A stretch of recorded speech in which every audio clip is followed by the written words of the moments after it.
President Donald Trump leaves the G7 meeting early. Why? Because there's a crisis taking place in the Middle East. And to get a grip on these events, he rushes back to the United States from Canada. Bless you. My name is Dr. Joseph Opare. I'm your host, and you're tuned in to another episode of the Intelligence Report. Let's look at the events that have been taking place. I'm sure for many of you, you've been following what's been going on in the Middle East between Iran and Israel. Well, there are further developments in this as the U.S. has moved its carrier group, the USS Nimitz, to the Middle East, away from the South China Sea, and that's going to leave a vacuum for China and that conflict that is taking place between China and Taiwan. Not only that, we have US tanker planes on the move over to their base near the Middle East for refueling planes. And the UK has also moved tanker planes into its base in Cyprus and is speaking of moving troops there along with France. What is going on?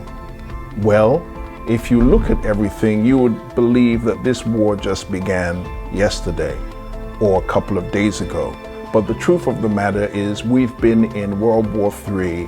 As I've told you, the war cycle has begun. And if we go back 100 years ago, you'll find that we were in that period where there was the Spanish flu, and then World War I, and then World War II. We are in a repeat cycle where we find ourselves having gone through the injections that people took going back, I believe it was 2019, going into 2020, and so on and so forth. The injections similar to the Spanish flu. Then from there, we had the outbreak of the official war in Ukraine shortly after that. And now things have erupted to the next level. And so we've been in World War III really for a few years. The thing is, the reason why a lot of people have normalcy bias is because their lives are not really affected because they're living life as usual. Quote from Joel Osteen, they're living their best life now. However, for many, this may be coming to an end and a close for many. And so a lot of people are going to have to toughen up for the days ahead. The reason being is the Ayatollah Khomeini is threatening to close the Strait of Hormuz. The Strait of Hormuz is one of the most vital shipping arteries in the world. Stretching just 55 kilometers between Iran and Oman, a fifth of the world's oil and gas pass through this narrow waterway, some 18 to 19 million barrels a day. And this would not just affect what is going on between Israel and Iran, but pull other powers into this struggle. You see, the Strait of Hormuz is where a lot of crude oil passes through to get to places such as Europe and the United States. This will cause a petroleum crisis as the price of petroleum products escalates and goes through the roof, causing all kind of logistics problems in terms of shipping that will be very expensive, and even affect energy, especially in Europe and places like the United Kingdom and France, where in the UK they blew up their coal electricity plants some years ago to go into this whole green agenda. So I said in the beginning that this war began a few years ago. However, this thing was planned a long time ago. And we know it was planned a long time ago. Why? There was a letter written over 100 years ago, and the correspondence between Albert Pike and Mazzini read as follows. And First World War, he says, must be brought about in order to permit the Illuminati to overthrow the power of the czars in Russia. All right, so the Second World War, it said it must be fomented by taking advantage of the differences between the fascists and the political Zionists. This war must be brought about so that Nazism is destroyed and that the political Zionism be strong enough to institute a sovereign state of Israel in Palestine. During the Second World War, international communism must become strong enough in order to balance Christendom, which would be then restrained and held in check until the time when we would need it for the final social cataclysm. Now let's go on to number 3 here. This is where we are at as we speak right now.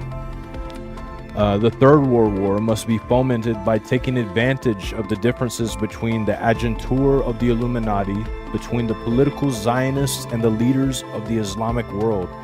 The war must be conducted in such a way that Islam, the Muslim Arabic world, and political Zionism, the State of Israel, mutually destroy each other. Meanwhile, the other nations, once more divided on this issue, will become constrained to fight to the point of complete physical, moral, spiritual, and economical exhaustion. We're seeing that right now. We shall unleash the nihilist, the atheist, and we shall provoke a formidable social cataclysm, which in all its horror will show clearly to the nations the effect of absolute atheism, origin of savagery, and of the most bloody turmoil. Then everywhere the citizens, obliged to defend themselves against the world minority of revolutionaries, will exterminate those destroyers of civilization, and the multitude, disillusioned with Christianity, whose deistic spirits will from that moment be without compass or direction, anxious for an idea, but without knowing where to render its adoration, will receive the true light through the universal manifestation of the pure doctrine of Lucifer, brought finally out in public view. This manifestation will result from the general reactionary movement which will follow the destruction of Christianity and atheism, both conquered and exterminated at the same time. Now we can see that World War I and World War II and World War III is not something that was planned organically, but really is something that was conspired and put together by certain peoples. Some call them the Illuminati, some say it's the Freemasons. Whoever it is, there is some kind of secret authorities and powers that I believe fall under Satan himself that is orchestrating these things. Yes, we can also go to eugenics as one of the beliefs of these people who say that the world's population needs to be reduced as it is going over 9 billion people. Now, there was a website a few years ago called Deagle.com, and on Deagle.com it gave some very dire figures of a population drop that would take place especially in the West. So we're talking about Canada, the United States, we're talking about Australia, we're talking about Europe. Yes, on those figures that I saw a few years ago, the website has been taken down, but on those, or in those figures that were published a few years ago, Africa and different parts of the world were not affected as much. There was an effect, but not as much in terms of a population reduction. So what is going to happen? Because this forecast was given for 2025. So the question is, what is about to happen in 2025 that would cause a dramatic decrease in the West and its population?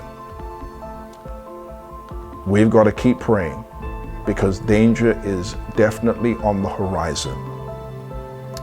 Bless you and thank you for listening to this episode of the Intelligence Report.